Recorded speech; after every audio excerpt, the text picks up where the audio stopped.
Como ya anuncié en el programa, ahora sí tenemos las palabras del doctor y congresista Manuel Dagmer, quien inaugurará este ciclo de conferencias con esta conferencia magistral intitulada, a ver si me ayudan todos, ¿cómo se llama la conferencia del congresista? Territorialidad y poder, los desafíos del Perú bicentenario. Con ustedes, doctor Dagmer. Gracias.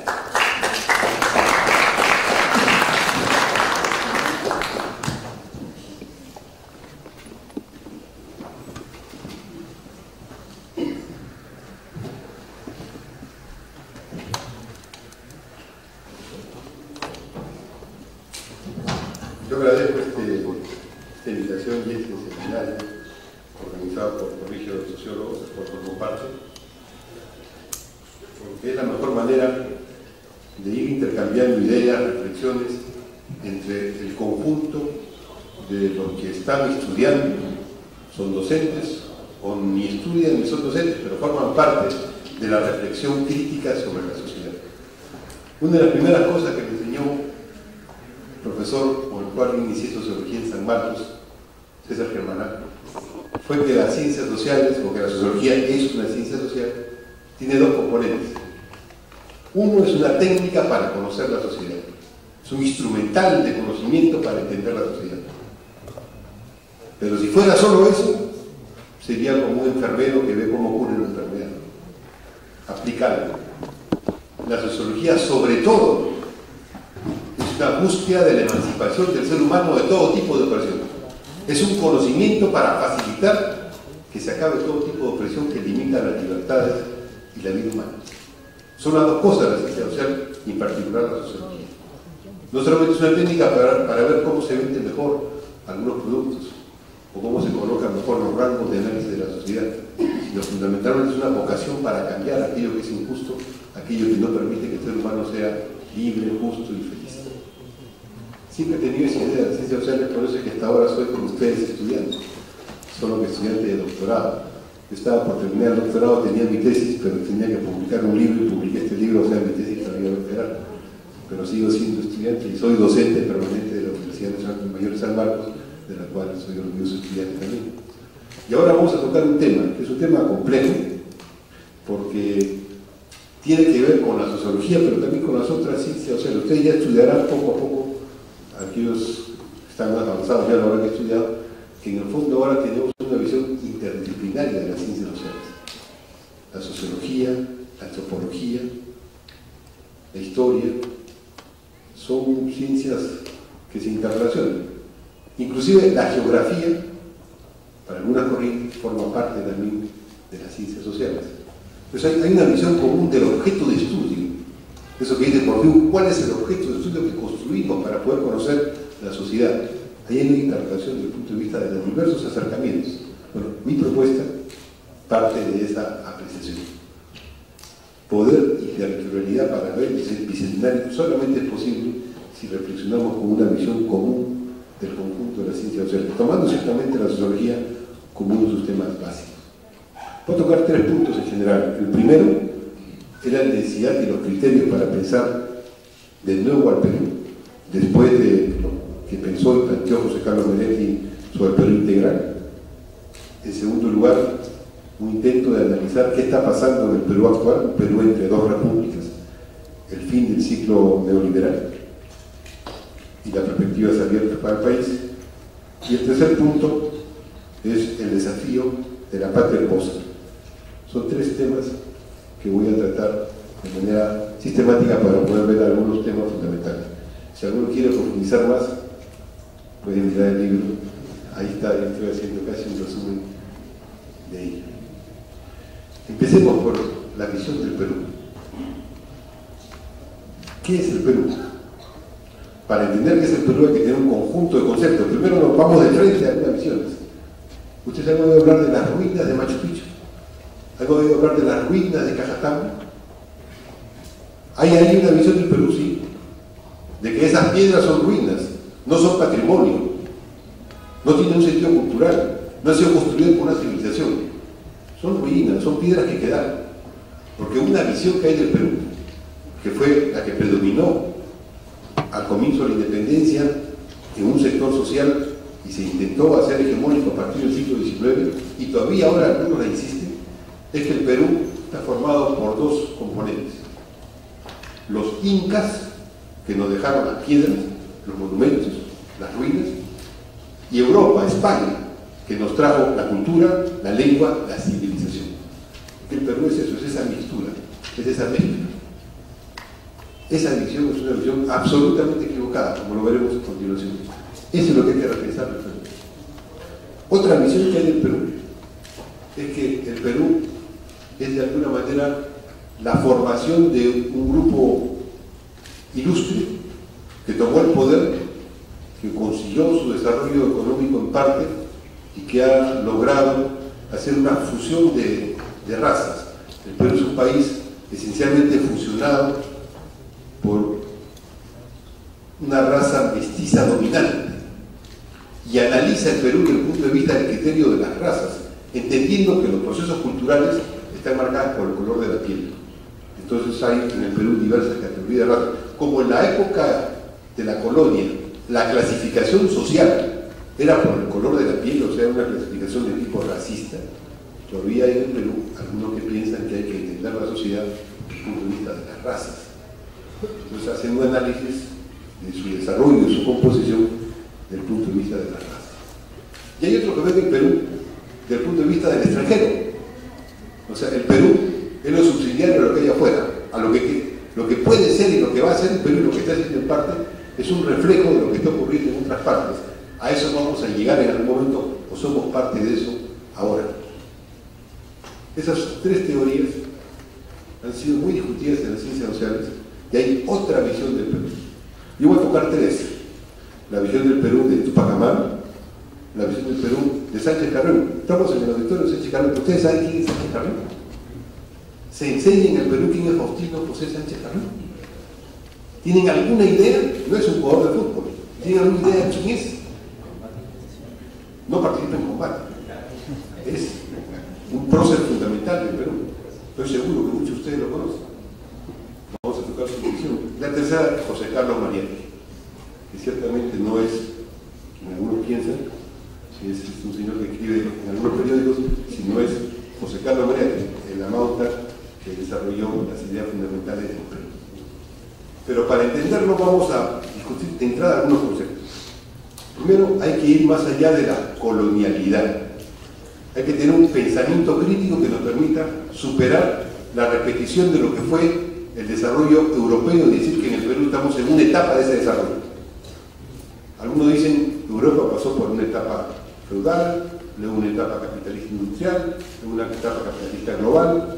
Entonces el Perú también tiene esas etapas. Estamos en alguna etapa de esas condiciones de desarrollo. Y nos vamos acercando al desarrollo según nos acerquemos a lo que es la condición de Estados Unidos o de alguno de los países del mundo. Hay ahí, en el fondo, una idea de secuencias de modos productivos, como una determinación de la historia. Eso tenía una visión de derecha y una visión de izquierda, que van a ser unos políticos sobre la ciencia política. Una visión de derecha es la etapa de desarrollo de Rostock y otros teóricos más que ponían alcances en los cuales un país debía medirse. Entonces nos dicen: a ustedes les falta un grado más de educación, a ustedes les falta un grado más de salud para llegar al desarrollo. O deben subir un poco el salario, o deben mejorar la productividad, y así logran el desarrollo. Entonces se miden las etapas. No somos subdesarrollados, o casi desarrollados, o pronto desarrollados, y tenemos que esperar a ver llegar a las condiciones de los países desarrollados, que vendrían a ser los países donde la población vive feliz, tiene trabajo. Todo eso antes de la crisis europea, donde en España ahora no viven felices ni tienen trabajo, pero antes era nuestro modelo de desarrollo, nuestra etapa a la cual había que llegar. Entonces, esa idea de secuencia del desarrollo, desde el punto de vista de repetir lo que ocurrió en otras partes, con la crisis mundial se quebró como teoría. Pero también se quebró otra teoría que venía del lado de algunos teóricos que habían leído a Marx incompletamente, que decía que en el Perú, cuando yo era estudiante como ustedes en San Marcos, la discusión era la siguiente: ¿en qué momento está el Perú? ¿Es feudal o es capitalista? Si es feudal, la revolución es capitalista, democrática o burguesa. Si es capitalista, la revolución es socialista. Entonces ahí había que discutir cuál era el modo de producción predominante. secuencia de modo de producción es la que establecía cuál era el programa político. O sea, el conocimiento de base de la sociedad estaba en repetir un esquema de secuencias de modo de producción de manera histórica. Toda esa idea ha sido superada en la ciencia social en su conjunto. La discuten en el conjunto de la ciencia social, y yo tomo como referencia a los autores más conocidos de la lucha, que son los pensamientos de la decolonialidad o de la crítica a la colonialidad, en particular de Stan Wallenstein, que es uno de los teóricos principales, pero también está el caso del Perú, Aníbal Quijano, que es uno de los que desarrolla esa teoría. Y hay una serie de apreciaciones que permiten, por lo menos, tener estos conceptos básicos del pensamiento crítico. Primero, apreciar que el tiempo, el espacio y sus dinámicas hay que integrarlos. Pero el análisis temporal no es un análisis solamente de la secuencia de hoy, mañana y pasado. El tiempo es un tiempo que se divide, que está concatenado, hay temporalidades. Es un gran aporte que hicieron a las ciencias sociales los historiadores. Nos dijeron, para entender bien la historia, hay que entender el tiempo de largo plazo que está vinculado a los desafíos civilizatorios ante la geografía, ante el espacio geográfico que vive el ser humano y que él modifica. Está el tiempo de estructura, que son los tiempos de las condiciones en las cuales el ser humano se reproduce y construye sus instrumentos para poder vivir en sociedad, y el tiempo de la coyuntura, que es el acontecimiento de la voluntad humana. Esas tres temporalidades están superpuestas. Le pongo un ejemplo para hacer claro esto de las temporalidades. Tupac Amaru se revela en qué fecha, 1780. ¿Cuándo se produce la independencia del Perú? 1821. ¿Hay alguna razón entre Tupac Amaru y la independencia del Perú? Ahora más o menos decimos que sí, hace unos años decía que ninguna, porque son muchos años de diferencia, son 40 años de diferencia. Les pongo un caso. ¿Saben que el grupo económico que dominaba el virreinato era un grupo mercantilista que le prestaba plata a los virreyes y le prestaba plata a la corona para armar los ejércitos para enfrentar a los grupos nativos, indígenas que querían la independencia? Porque ese grupo económico le prestó plata al virrey en el Perú para aplastar la rebelión de Tupac Amaru.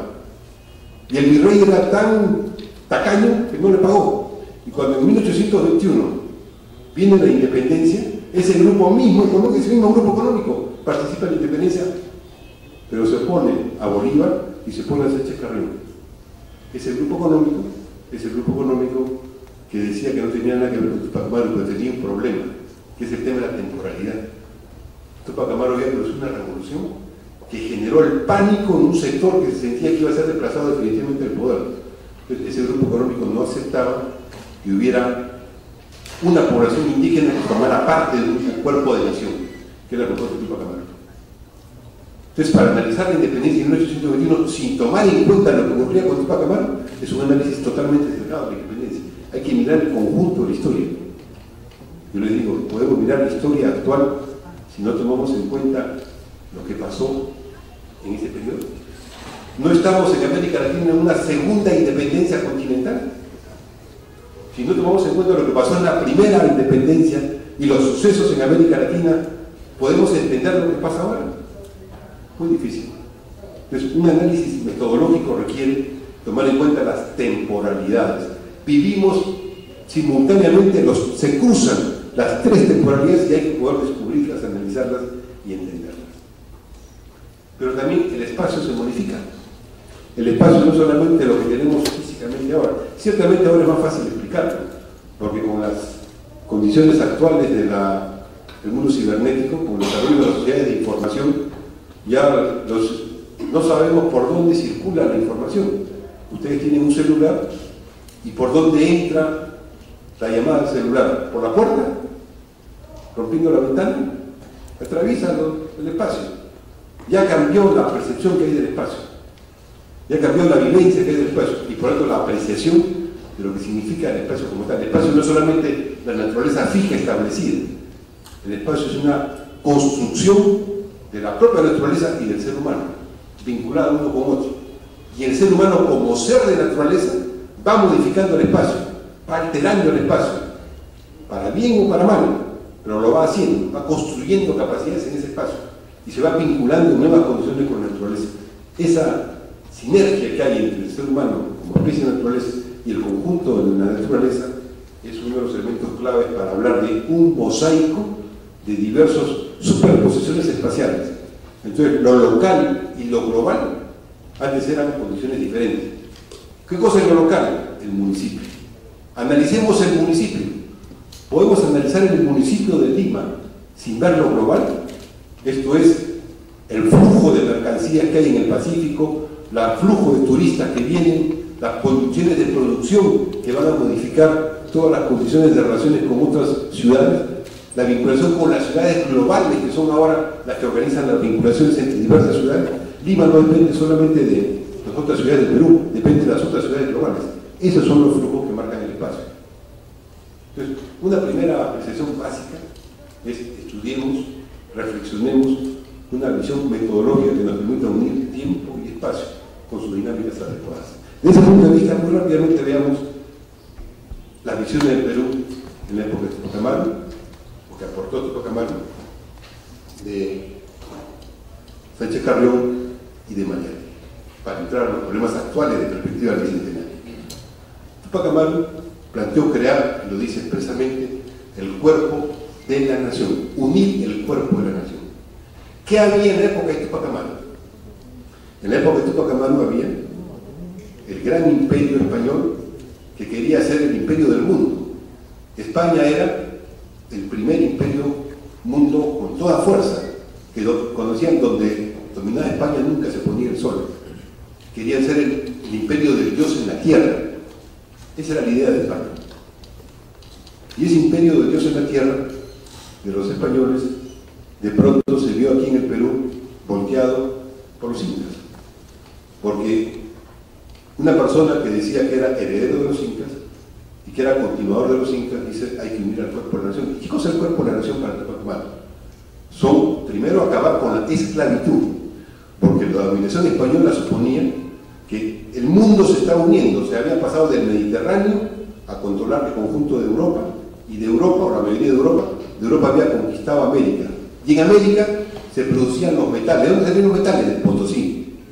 Los metales de Potosí le servían a España, donde estaba el capital comercial inicial del capitalismo mundial, le servían esos metales que producía Potosí, le servían para comprar bienes de China. China era la gran fábrica mundial en ese siglo, en esos siglos. Los chinos se cerraron y no permitieron que se abriera el capitalismo ahí, pero los chinos eran la gran fábrica mundial. Entonces, el oro y la plata, sobre todo la plata para los chinos, eran el metal que traían de América y que permitía ese gran flujo. El Perú, el continente de América, era una zona subordinada, una zona periférica a ese sistema mundo, como se llama. No podemos entonces analizar el momento de la rebelión de Tupac Amaru solamente mirando las condiciones internas. Tenemos que mirar ese conjunto del sistema mundo que entra en crisis, porque en Francia le querían disputar, los reyes de Francia querían disputar con España la hegemonía, y en Inglaterra querían disputar con ambos, porque en Inglaterra se empezaba a producir un fenómeno que era el siguiente. Los españoles eran muy interesantes, pero eran muy flojos, no porque eran flojos como personas, sino que eran rentistas, tenían el recurso y lo dedicaban a gastarse en fiestas, en vestimentas y en traer las cosas de China. Pero después también unos italianos, que eran los que empezaban a producir manufacturas. Y había unos alemanes, que eran los que le prestaban la plata a los españoles para conquistar América y para hacer sus negocios. Y esos alemanes empezaron a acumular dinero. Y esos comerciantes italianos empezaron a transformar bienes. Y luego vinieron los holandeses y construyeron naves y construyeron también bienes. Y empezaron a desarrollar la manufactura. Y entonces empezaron a haber independencia en reinos italianos e independencias en los holandeses. Y al imperio español empezaron a sacar la lengua. Y empezaron a conquistar, ¿qué? India y China. Y empezaron a buscar conquistas en India y China para tener mercancías que le permitieran llegar a ese mercado que se estaba consolidando en Europa. Se da la guerra entre España y Francia, y Inglaterra va mirando, va apoyando, pero Inglaterra empieza a descubrir algo fundamental. Empieza a descubrir que eso que habían empezado los italianos y hicieron los holandeses podía elevarse a un nivel más amplio, que era transformar la propia